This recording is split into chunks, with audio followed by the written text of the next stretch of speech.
Open, outspoken, it's ophthalmology off the grid, an honest look at controversial topics in the field. I'm Blake Williamson.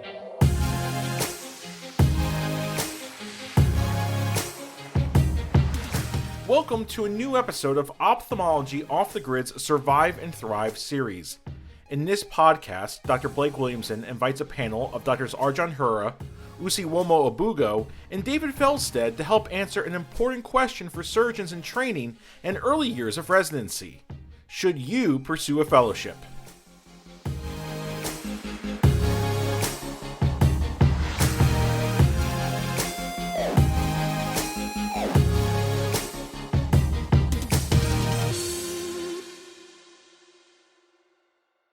Support for this podcast comes from Bryn Mawr Communications.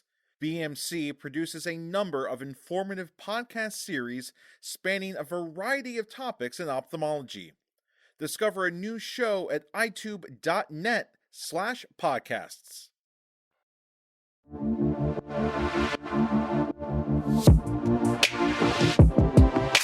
Welcome to another episode of Survive and Thrive from Ophthalmology Off the Grid. I'm Dr. Blake Williamson, your host today, and we're here for a very exciting conversation, something that I think is super relevant for all those that are in training, certainly in residency in the first few years, and even in med school for folks who are looking at ophthalmology. And that's the whole topic of should you do a fellowship or why fellowship?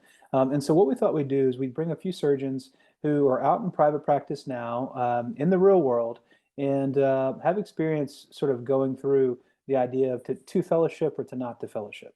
So first off, we have Arjan Hura from Los Angeles, California. We also have Usi Abugo, who's out in Virginia, and we also have David Felsted, who's in Arizona. And they kind of have different paths. They have sort of different takes on why they went into what they did. Arjan, maybe we'll start with you. Can you kind of talk to me about this? Because you were saying earlier that you met Dave back at Millennial Eye several years ago, and y'all had this exact conversation. So kind of take me through your process and why you thought fellowship may be a thing you needed to do and what you ultimately did do.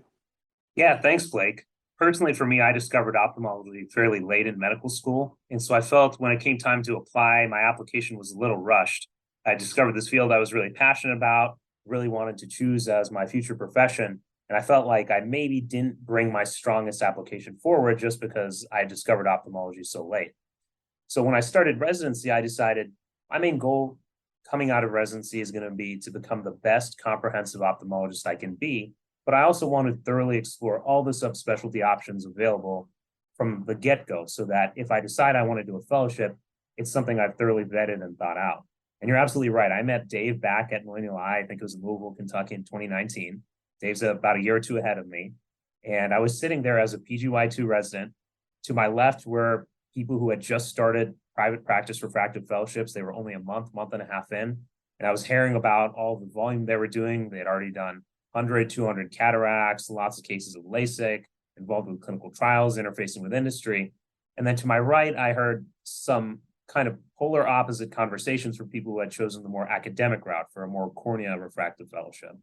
So, and then it was me and Dave in the middle here, and I was sort of just feeling things out, maybe interested in the anterior segment.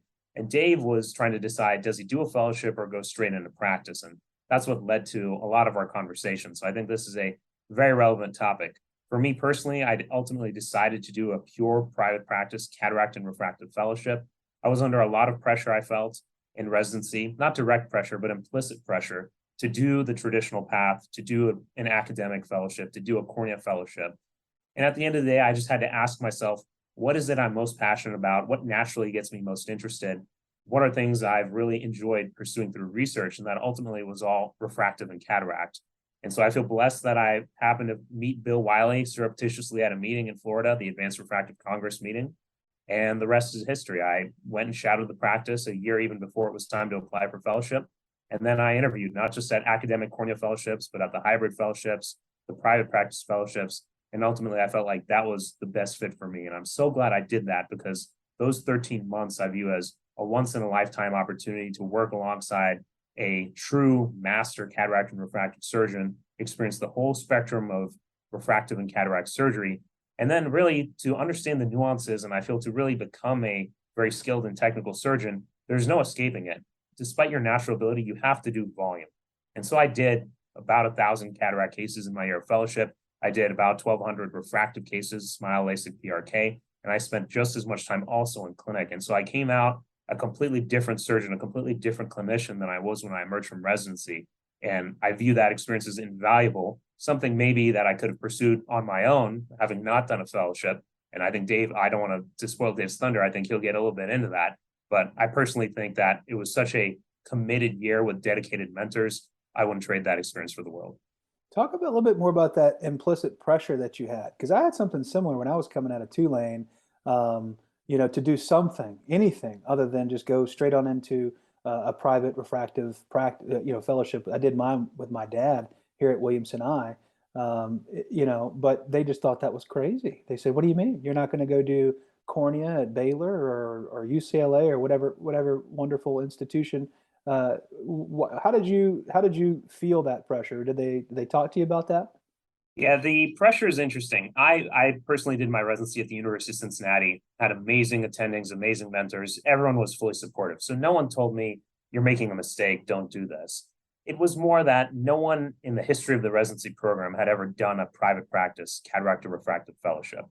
And with that comes some unknown. The attendings at these academic institutions, they're familiar with Bascom, they're familiar with Wills, they're familiar with Wilmer. They know what a traditional academic cornea fellowship is. They know the experience that one will have there. And a lot of those academic fellowships are obviously AUPO certified as well. The world of private practice fellowships is a totally different beast. There's a lot of phenomenal fellowships out there, and there's some that maybe aren't the best, and maybe sometimes the trainee can be taken advantage of. So understandably, they wanted, I think, what was best for me. And I think when they realized I was doing my due diligence, and I had been for several years, like I said, researching fellowships from the get-go, ultimately, I think now that they've seen the experience I had and where I am now, they're very happy for me. But it was a lot of pressure, and that's why I applied to the whole spectrum of anterior segment fellowships to really figure out what was right for me and what was it that I wanted to do. I love that you had that experience, and I love that you can bring that back to them, because now the next, doc that wants to do something like that, now you have a roadmap, and I think that each year that goes by, more and more private fellowship, trained folks are out there, the more it becomes a little bit less controversial and fringe. Dave, what do you think? So Arjan was just talking about, you guys met back in Louisville at Millennial Eye years ago. Should I do a fellowship? Should I not? He chose to. You chose not. So what do you know that he doesn't know? Why did he make a different choice than you? I think Arjan made the right choice, right? I think if I could have gone back and I had the time and the money and maybe a few less kids, a fellowship would have been a great choice for me. I didn't have that opportunity. I just needed to get out and start working and start paying down some loans. So for me, I knew that I needed experience. I needed somebody to teach me some knowledge. And most importantly, I needed time in the operating room. I've just been learning on the go, and I think I've picked up everything I've wanted to at this point.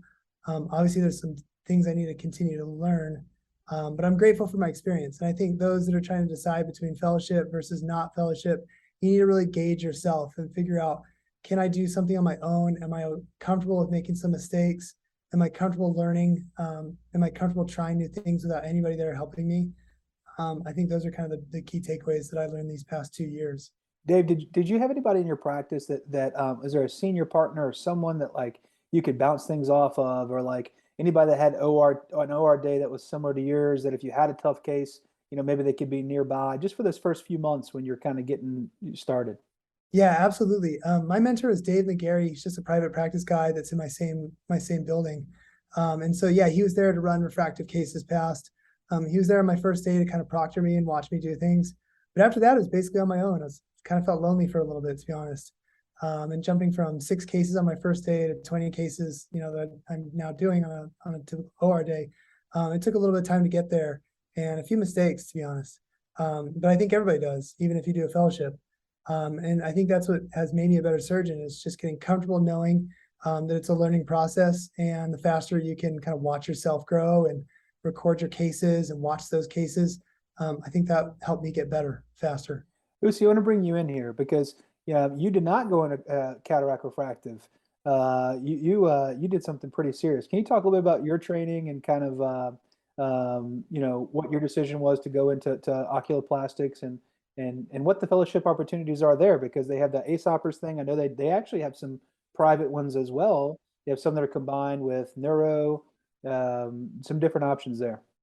My personal path maybe was a little different. When I was applying into ophthalmology, I was actually determined to be a pediatric ophthalmologist because I actually wanted to go into peds, but I fell in love with the back of the eye when we were doing some of our rotations. And it's kind of interesting.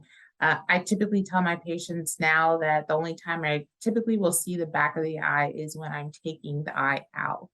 So my path has diverged quite a bit from pediatric ophthalmology, but one of the things that helped me decide was that during our first year, we had several rotations, and I knew that I was interested in pediatric ophthalmology, so I was pretty blessed to do that first. And I discovered pretty early on that I loved the kids. I just did not like their parents. And then after that, I started to get interested in cornea. And after I did cornea, I was like, I'm not 100% sure. I liked the surgeries. I liked the outcomes that I was seeing, but something just wasn't quite right. And then I remember one of the things that my mentors told me in medical school, I actually remember his name was Dr. Mickelfelder. And he told me that you want to do the one thing that you do, and you realize that you haven't looked at the clock once.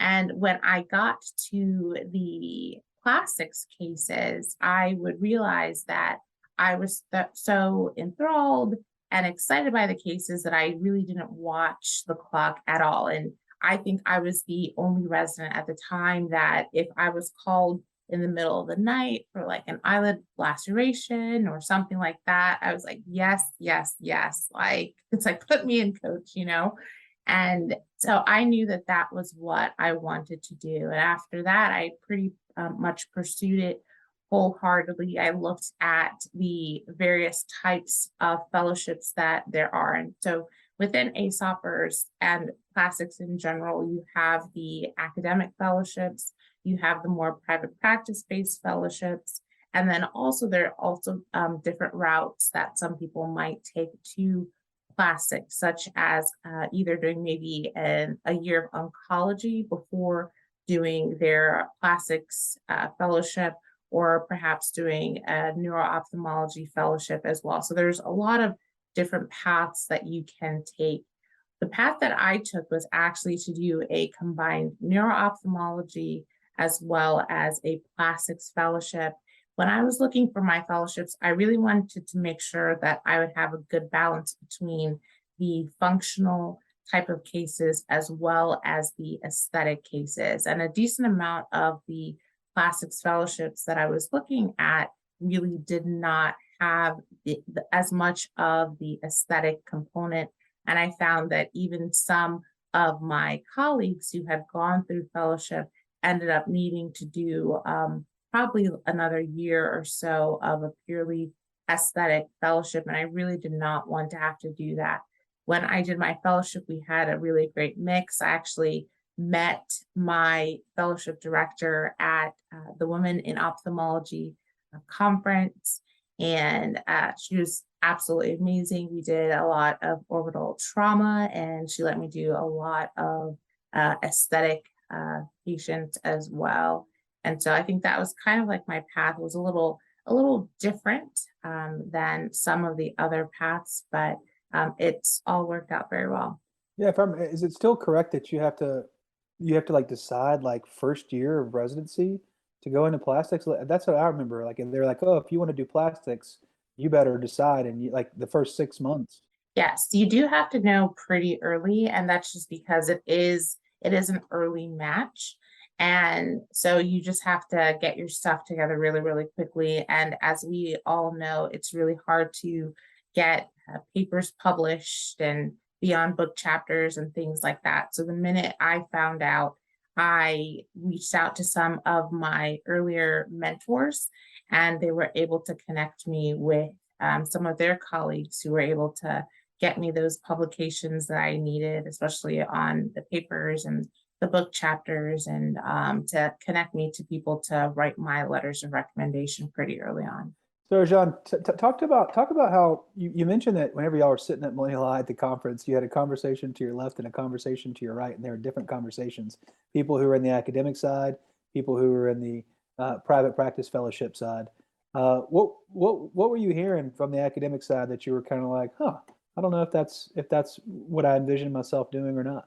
I have to choose my words very, very carefully here and be politically correct, but it was more someone, not necessarily who was doing a traditional academic cornea fellowship, but a academic anterior segment fellowship.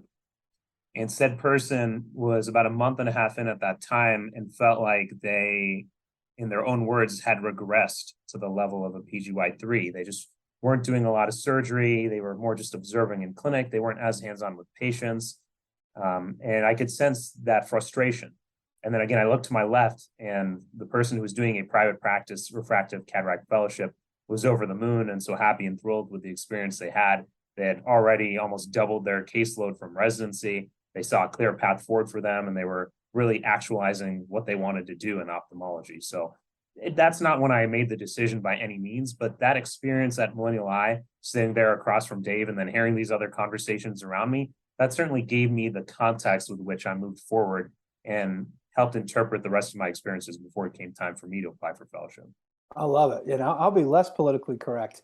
I think it's a complete waste of time if your goal is to do what you do and what I do, and it sounds like what Dave does. If your goal is to be a high volume cataract surgeon who also does all the refractive procedures, ICL, LASIK, PRK, et cetera, I just don't think that the majority of the academic fellowships out there are really that at all. And at least speaking from my experience, where I was training at Tulane, if I came out with what the Tulane cornea doc had, plenty of grafts, plenty of PKs and DSEC, DMEC, and lots of open globes and lots of on-call staffing residents at 2 a.m.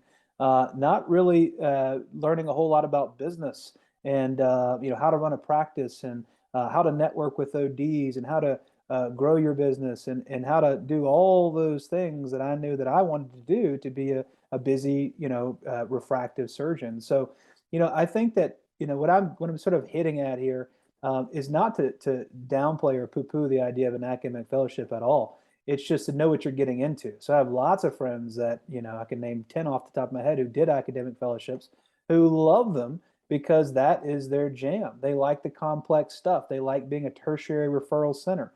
They like that case that 2 or 3 other docs have seen and doesn't know what's going on. They like doing grafts and PKs and DMECs and hardcore cornea. They love publishing. They love the idea of having a blanket of a university sort of around you for protection and all the benefits that provides. So there's lots of they love interfacing with residents, by the way, on a routine basis. So there's many reasons why you'd go into it, but just know why you're doing it. It's like the same thing. I hear a lot of docs who are in training saying, yeah, I'm going to go do a cornea fellowship at XYZ institution because I want to live in Los Angeles or I want to live in New York City or some competitive place. And I'll do that for like 5-10 years. And then I'm going to just do cataracts and LASIK. And I'm like, what a waste. Like go into cornea at an academic institution because you want to be like the most hardcore cornea person ever. It just seems like you're kind of wasting your skills a bit. I think that what Dave has proven is that you can go into, a place where people want to live and build a practice without having any type of fellowship at all. And just in a short couple years, at that volume, you're doing more cataract surgery than the majority of surgeons in this country. So I don't think that you have to go get a name brand private fellowship behind you just to live in a competitive market. Dave, what do you think? Yeah, I agree. I think if you're not going to get a name brand fellowship, then you need to understand how to make a name brand for yourself. And it's something I'm still learning. And I think there's many avenues and social media accounts and ways to do that. And I think looking at fellowships, it's a two-edged sword. There are equally as many, probably not as good private practice fellowships as well. You really need to vet those too and find out what type of surgery you're going to be doing, who's going to be teaching you, are they even going to let you? And so I think the way that I vetted a lot of those before I made my final choice was just going to meetings, asking people, making a lot of phone calls, and getting some really honest feedback that is only given in private, settings. And I know a lot of friends that have gone to maybe not so great at fellowships and have still done really well. So I think so much of it is dependent on the person and their individual drive and their individual goals. And just like you said, I think some people are very happy just being at an academic institution and seeing some really complex things and maybe not doing as much high volume. And other people like me are really, really happy doing bread and butter stuff all day long. I really don't enjoy doing a lot of complex, difficult things. So I think it's really tailored to the individual. Yeah, life with 17 children like you have is complex enough. So I can see why you don't want to deal with that. Go ahead, Arjan. There's so many great points there that I know we could delve into for hours, but when residents come to me and ask, should I do a fellowship or not? Should I do a cornea fellowship? Should I do a refractive fellowship? I think Dave hit it on the head. You want to be true to yourself. I tell people to become an ophthalmologist is a rigorous process. We sacrifice our 20s, our early 30s, and then to go on and do an elective year of fellowship, a year that you don't have to do in maybe something you're not fully interested in because you think maybe that's what other people want you to do, or because you have a name brand behind you from an academic institution that maybe you'll be able to get some coveted position. I just don't think is efficient, and I don't think people will be happiest when they do that. If you're true to yourself and you pursue what you want to do, if you're driven, you're going to be successful. People often look at the academic institutions and the allure of having this really great name behind them, and then they go into practice and are surprised that in private practice, they're maybe not thriving or as successful as they thought they would. And then they look at someone like David and they're like, wait a minute, he didn't do an academic fellowship. And how is he so successful at this point in time? You don't need a fellowship to be successful, but it will take time outside of a potential year of fellowship, going to conferences, staying up to date with the latest developments in the field, talking with people like who are in this group, who are engaged with the field, who can share clinical experiences that maybe you didn't get or already have before. That takes its own time away from family and friends to hone your craft and build. And so the advantage of doing a proper fellowship that's true to you is you get all of that condensed in 1 year. But as Dave has proven, you absolutely don't need to do it. But I think you shouldn't also just do a fellowship because that's what maybe your program director wants you to do, or that's what you think is necessary to network or get the kind of job you want.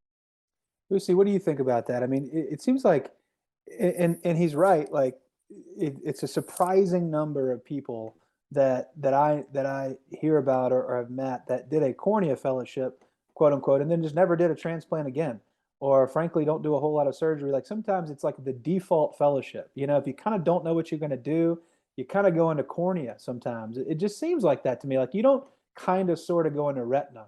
You don't kind of sort of go into plastics. Like if you're going into those things, you want it, right? Is that fair, or are there people who just kind of feel like, I don't know, maybe I'll go do oculoplastics? I think that would be fair. I think with the buy-in for oculoplastics is pretty big. You have to do a lot of just like running around. You have to do a lot of projects, a lot of publications, a lot of networking.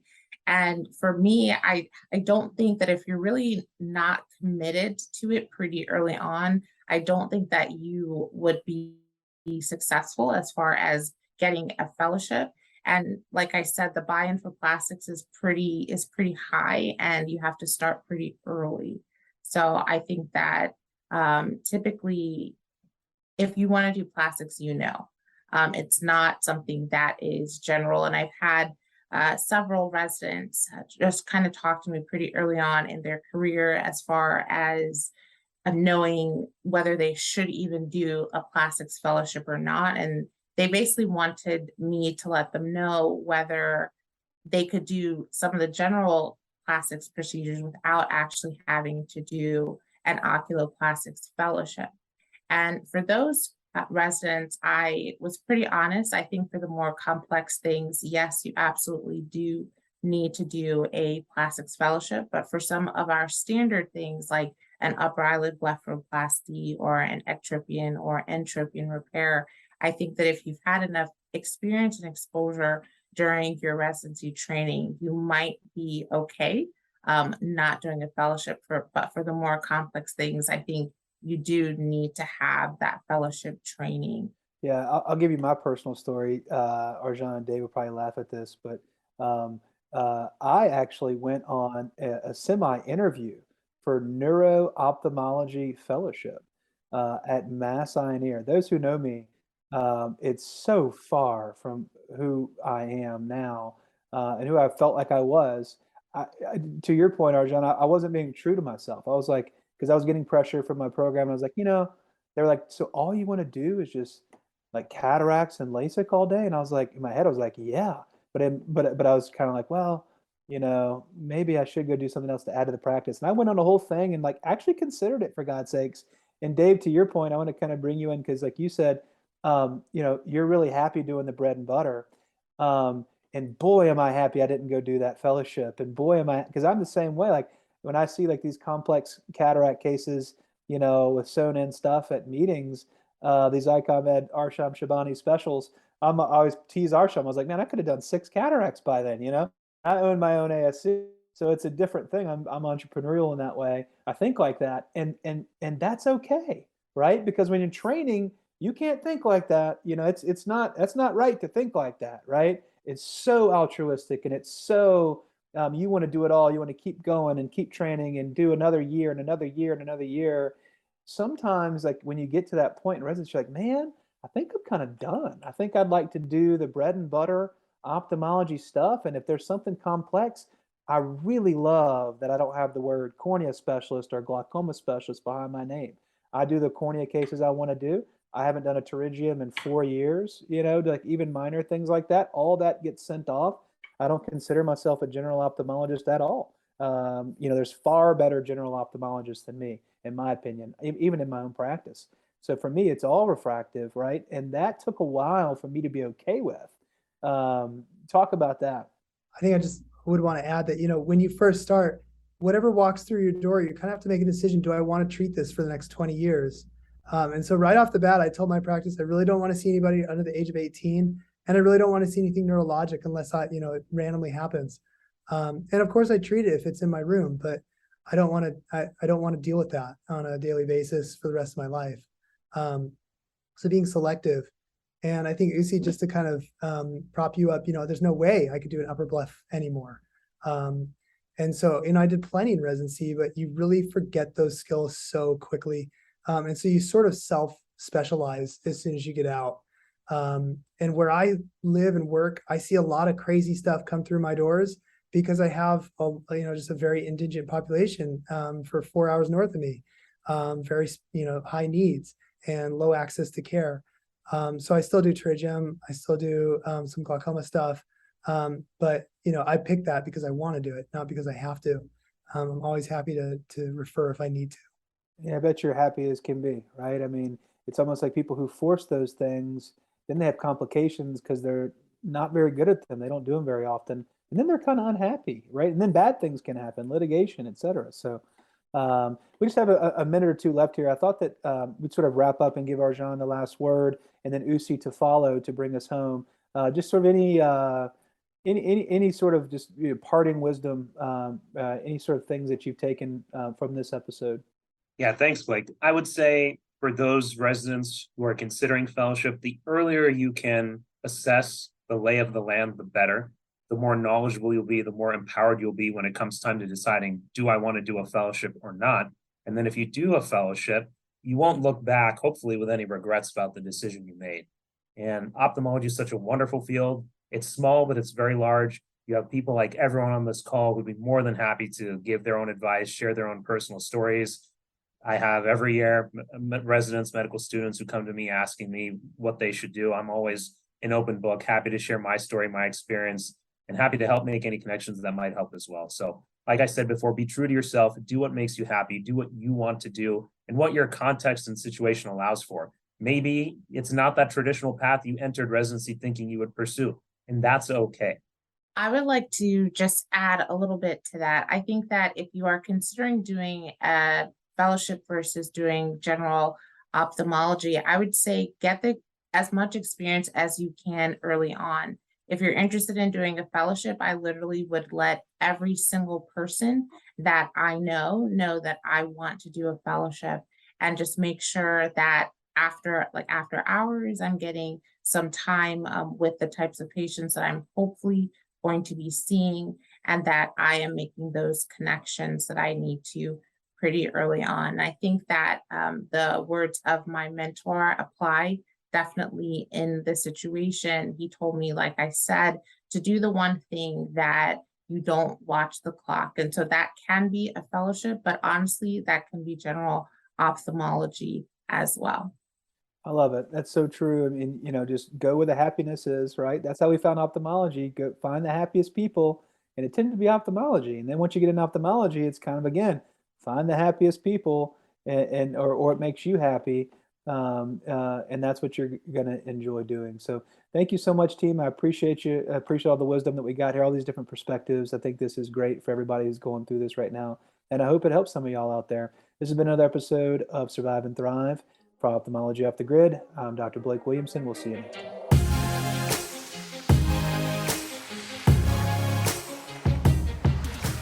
Thank you for listening to Ophthalmology Off the Grid's Survive and Thrive series.